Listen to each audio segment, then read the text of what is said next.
Hey everybody, welcome to What the Flick. Christy, Ben, Alonzo, trying to get some holiday movies under our belt, and one of the ones that's getting a lot of buzz this award season-ish. Yeah.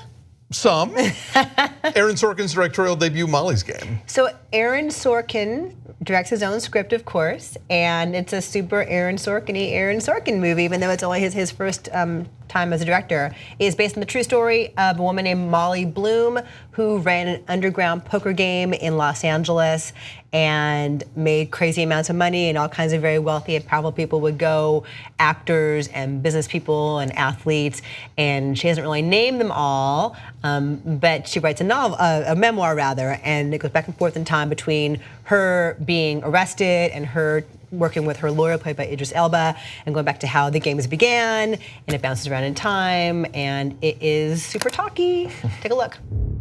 I'm Molly Bloom. Do you know about me? I read your indictment after I got your call last night, and I brought your book.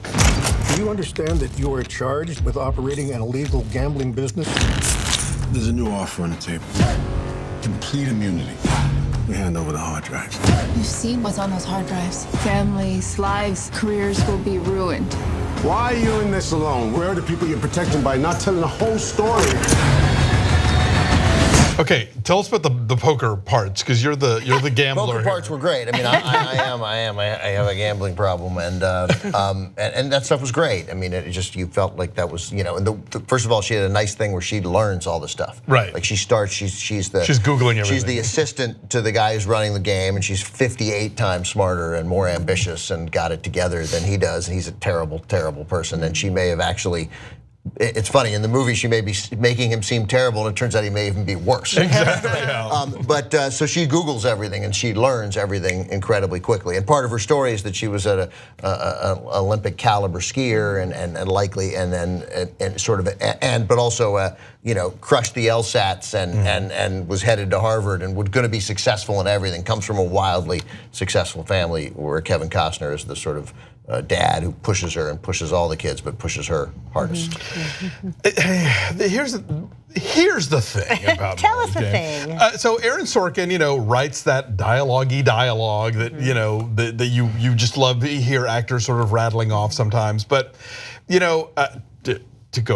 to dip into the Mankiewicz pool here, a movie like All About Eve, you know that no one talks like that, but you wish they did.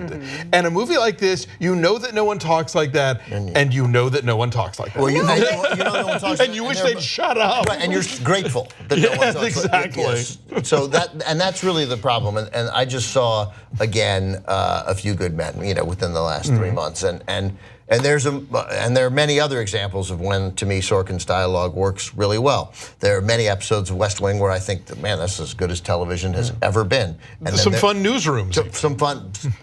Okay, I'll say. It's a bridge too far. No, there are some newsroom. Really, that was a conflicting show for me. But there are also moments in West Wing when you were like, hey man, you can't know this much about the space program and this much about everything that you've told us about for all these years. Like, no one, he's just even smart. There are brilliant people who can't do that. And so here in this, there were a couple moments there in scenes between Idris Elba and Jessica Chastain where they really get into it, and where I just thought, come on, man. Like, it's not, these aren't conversations between people. And in that moment, you are then removed from thinking that these characters represent actual people, that this is a moment you can identify with. And then there are times when it works fine, right? But there are, like, somehow somebody had to say, in my world, they'd be like, hey, this is too much Sorkin-y.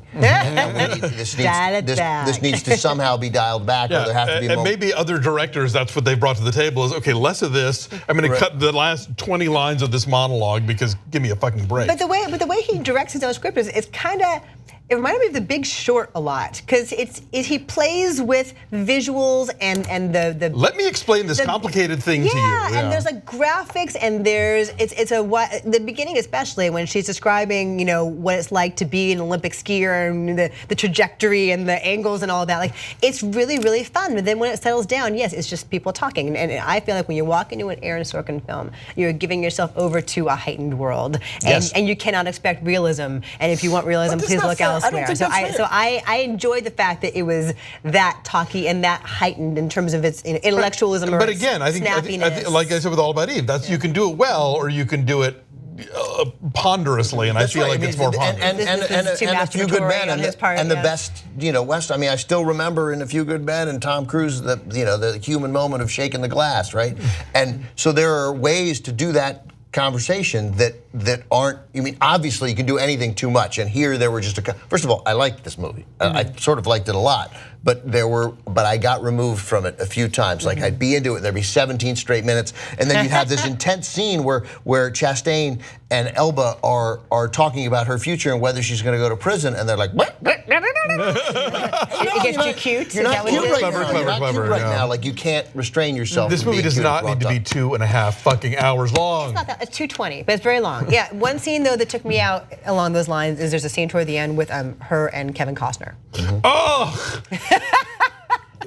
the worst. that knows which one I'm talking The about, worst. apparently. That scene Yeah. tries to get away with it by announcing what it is, and it's still terrible. Yeah, that was pretty terrible, and that's an example where like someone needs to just rein him in. Oh my I Yeah, and agree. again, but it's that moment. It's we're building and building to this moment, and then it shows up in there. And by the way, I mean, look, man, I'm not a makeup artist, but he appeared to get younger.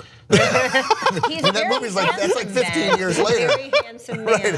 And That's the injustice of men in do Hollywood. something, They change age his and they glasses. get better. Yeah. No, yeah, agree. That is a God. That is a scene that literally like Kevin Costner announces what this Yeah. scene is going to be, and like that's supposed to let them off the hook for having done it, but it.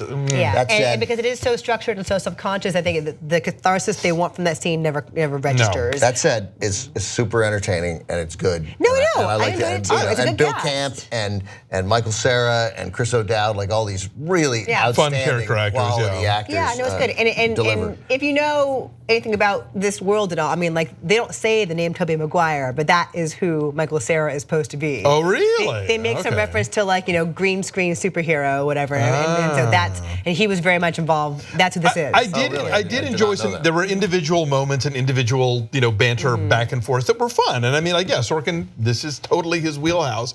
But yeah, he really needed crazy somebody that- to rein him in. And she's great at this because, and she, as you've seen, like in Zero Dark 30, in a million films, like she's such a smart actress and has this she's wonderful great, presence yeah. about her, and she can handle the verbal gymnastics and pyrotechnics. I'll tell you of though, Aaron after Sorkin. this and Miss Sloane, I would love to see her do something that's not so like because or lean into it and do a show with Amy Sherman Palladino, But I both of these characters, I found them grating after a while because they're so constantly not just smarter than all the mouth breathers around them, but so constantly insightful about themselves until they aren't. And then somebody has to explain them to them. I was just relieved a couple of times when Idris Elba paused before, and you're like, oh.